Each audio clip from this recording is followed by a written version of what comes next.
Hello, my name is Joshua Lippman, and I worked alongside my mentor, Cameron Morley, to figure out how to build a 1,000-foot tall roller coaster.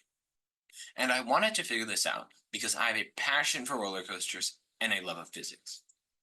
So, introductions. When you take a look at a roller coaster, the first impression that you get is how tall that roller coaster is. But this can actually be a major challenge when building roller coasters because as the structure of the roller coaster gets taller and taller, so do the design constraints with building it. And higher roller coasters need to account for variables including speed, mass of the train, wind resistance, and rolling friction. And all roller coasters are hard to build, but a 1,000 roller coaster is even more so because of how tall it is. So, an important thing to understand when talking about building a roller coaster 1,000 feet tall is g-force or gravitational force, which is experienced on any roller coaster and experienced in everyday life. The amount of g-force that we experience normally is 1 g, but on roller coasters, it can be anywhere from 6 g's to negative 2 g's. And the people that keep this standard and the limits for g-forces are the American Society for Testing and Materials, or ASTM. Now, g-force limits are kept strict so that riders are always safe when riding roller coasters. If g-forces aren't kept at the right amount, G-lock can occur, or gravity-induced loss of consciousness. This happens when a rider passes out because they experienced high g-forces for too long. Now, the limits ensure that this is not possible on roller coasters and riders are always safe. And some of the ways that roller coaster designers keep g-forces low is by curving and banking the track to lower the amount of g-force experienced by riders. This is crucial when building a roller coaster because g-forces need to be within ASTM limits. Now, another thing with g-forces is the direction they're experienced. They can be in both the positive and negative direction. Now, when looking at the figure, when you look at the roller coaster at the bottom of a hill, you're experiencing positive g-force, a force pushing you down into your seat where the rider is experiencing some pressure. This g-force, it can be 3 g's or even higher, and is a lot more than the g-force we experience every day. Now, the opposite happens when there is negative g-force. For example, when we take a look at the figure again at the top of the hill. Now, this is a feeling of weightlessness and can also be referred to as airtime, when the rider is lifted out of their seat for a short duration of time. So next up is the ASTM standards.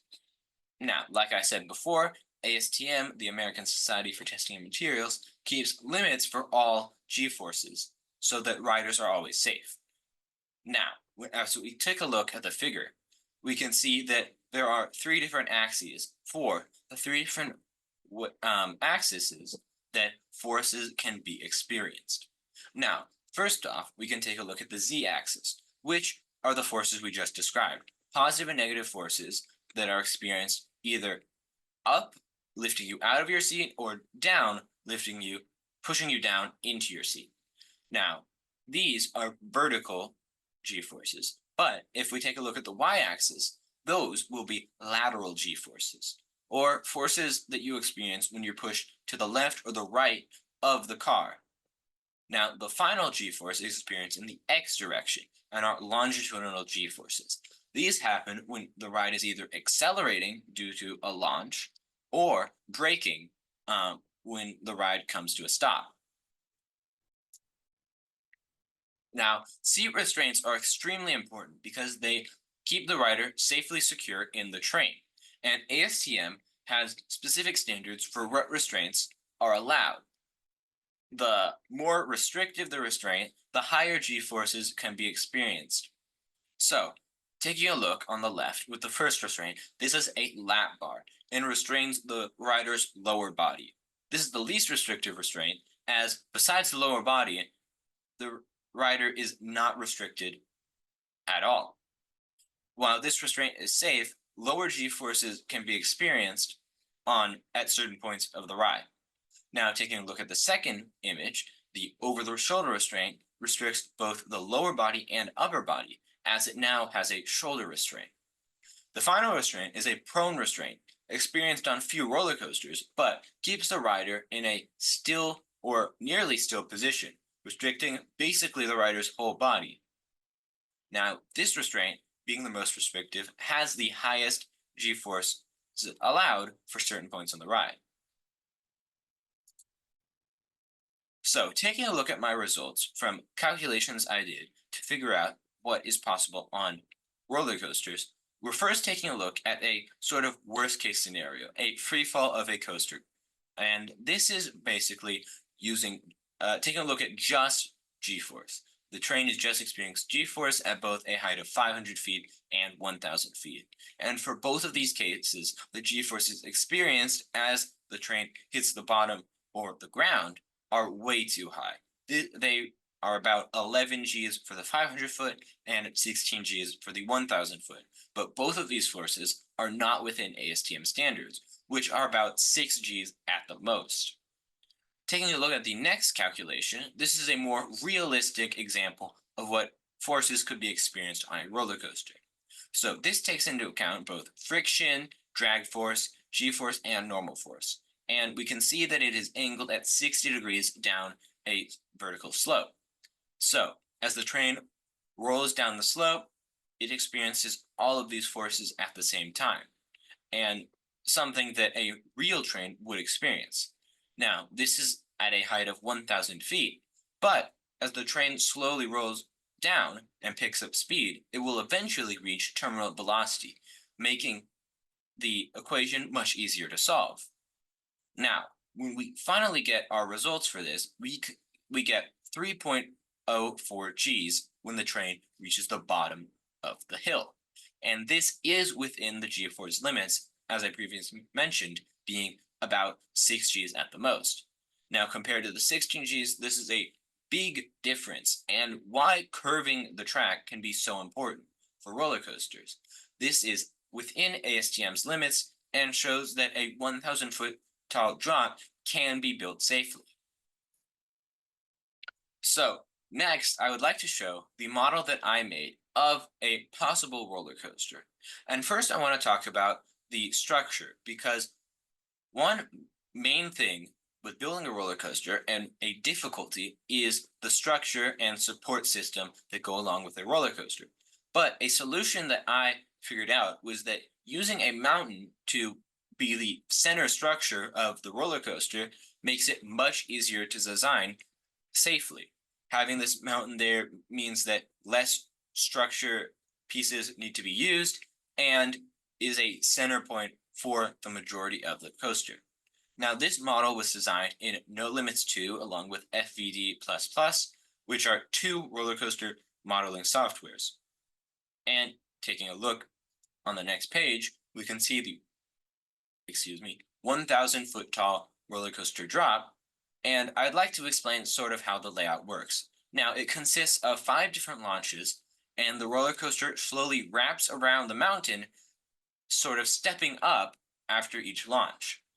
Each launch is less than the amount of speed it would take to go all the way up the mountain, but means that g-forces are kept at a safe level. And as the roller coaster slowly goes all the way around the mountain up to the top, it experiences the right amount of g-force to stay within the limit. And even on this big drop, the g-forces are still safe. Now, some final images we can take a look. We can see the first launch and second launch from the outside, and a curve in the center image, which shows it wrapping around the mountain. Then at the end, we can see the end of the roller coaster as it hits the brake run and goes into the final station. And I would now like to show you a few clips of the roller coaster.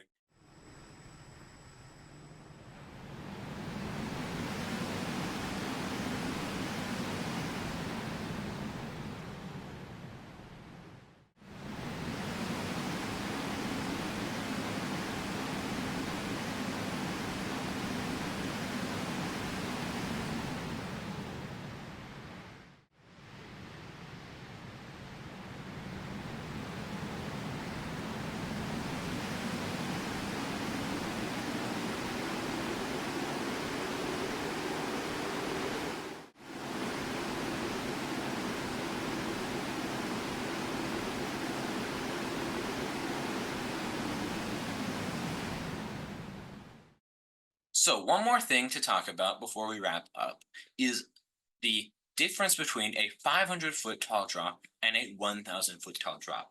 Now, this is important to understand because curvature of the drop is one of the main ways that g-forces are kept at the right limits. So, both of these drops experience the same g-force, but as we take a look at the graph, it takes a long amount of time from the maximum degree that the 1,000-foot drop takes to go back to 6 degrees compared to the 500-foot tall drop, which is a lot less. 7 seconds for the whole drop and 10 seconds for the 1,000-foot tall drop. Now, the reason that this is because the contour for the 1,000-foot tall drop needs to be more extreme to account for the faster speed, taller height of the roller coaster when trying to reach the same g-force. And as we can see, after the roller coaster reaches its max degrees, it takes longer to come out of that because of this higher speed and taller height. Now, for the conclusion, we have proven in this project that a 1,000-foot tall roller coaster is possible under the right conditions. The calculations show that track contoured correctly is within the force limits from ASTM and makes the roller coaster safe. Additionally, the calculations reveal that the track curvature and banking helps make the roller coaster safe and helps keep the g-forces under control. The contour of the 500-foot versus 1,000-foot drop look relatively similar, but show that building a 1,000-foot roller coaster is much more difficult because there are more factors to keep under control. Now, the mountain makes the roller coaster easier to build and construct because there is less structure that needs to be built, as the mountain is the main structure. And overall, this project was a success because the 1,000-foot tall roller coaster is possible. Thank you.